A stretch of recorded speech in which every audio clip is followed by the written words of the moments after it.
All right, let's talk about spreadsheets. Today, we're going to take that big, intimidating blank grid and turn it into a powerful tool that actually does the work for you. Let's get into it. You ever open up a new spreadsheet and just stare at it? All those empty boxes? Yeah, you're not alone. It can feel kind of intimidating for sure. But trust me, by the end of this, it's all going to make a lot more sense. So here's the trick. Don't think of it as some super complicated program. Seriously, just think of it as a calculator, but with superpowers. It does all the basic math you'd expect, but it has some amazing tricks up its sleeve that are total game changers. Okay, so let's dive right in. We're going to start with the most basic thing you can do, writing your very first formula. This is the bedrock of, well, everything else you're going to do. And you already know these guys, right? Plus for adding, minus for subtracting. The only ones that might look a little different are the asterisk for multiplication and the / for division. Oh, and the little pointy hat, the caret, that's for exponents. That's it. Super simple. Now this next part is the golden rule. You absolutely have to remember this. On a calculator, you type 2 plus 2 and then hit equals, right? In a spreadsheet, you do it backwards. You start with the equal sign, every single formula. It's like telling the spreadsheet, hey, wake up, we're about to do some math. Okay, and this is where the real magic kicks in. Instead of typing the actual numbers into your formula, like 450 plus 200, you tell the formula to look at the cells where those numbers live. We call this a cell reference, and it is the secret sauce that makes spreadsheets so incredibly dynamic. And the absolute easiest way to do this is what I call the point-and-click method. Let's say we want to add up some calories. You type your equal sign first, right? Then, instead of typing F4, you just click on the cell F4. Then you type your plus sign. Then you click on the next cell, F5. Hit Enter, and bam! There's your total. But check this out. This is the best part. If you go back and change the number in cell F4, watch what happens to your total. It updates automatically. You never have to touch the formula again. That's something your pocket calculator just can't do. Okay, so you wrote one formula. Awesome. But what if you have 100 rows of data?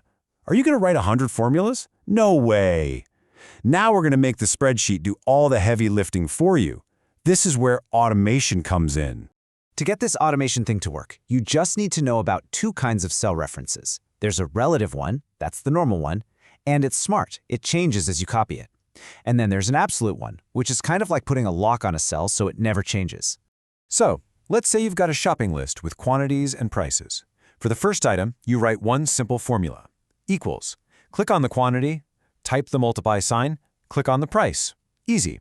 Now, see that little black square in the corner of the cell? Just grab that, drag it all the way down your list, and poof, it fills in all the totals. The formula automatically adjusts for each row.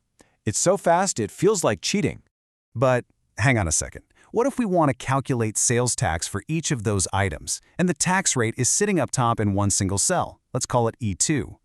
If we try that same drag and drop trick, whoa, things get weird fast. The numbers are all wrong. What's going on here? It's a super common problem. The fix is actually really simple. It's that other kind of reference, the absolute one.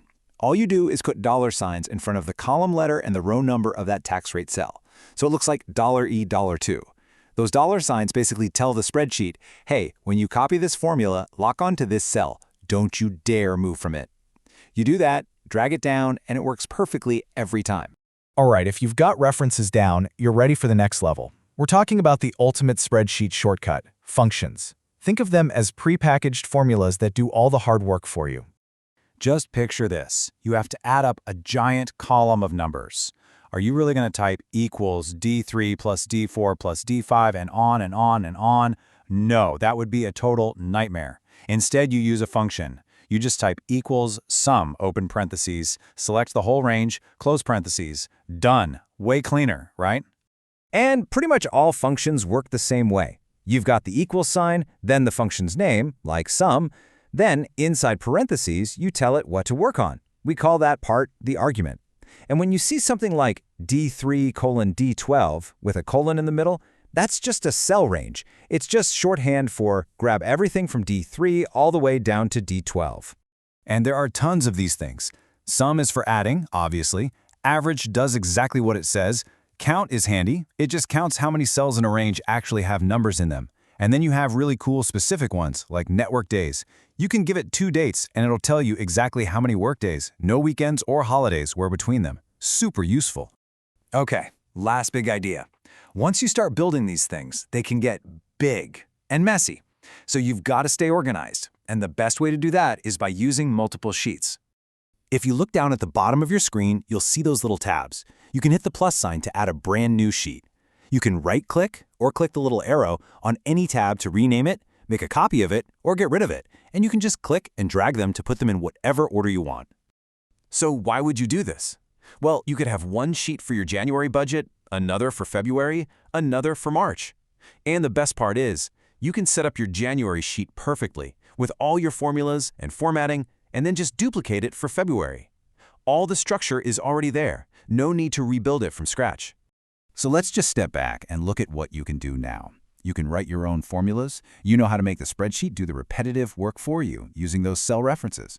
You've got time-saving functions in your back pocket, and you know how to keep your whole workbook neat and tidy.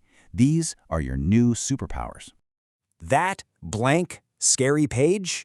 It's not so scary anymore, is it? You now have all the fundamental building blocks you need to create a budget, track a project, organize your vacation plans, anything. So the only real question is, what are you going to build first?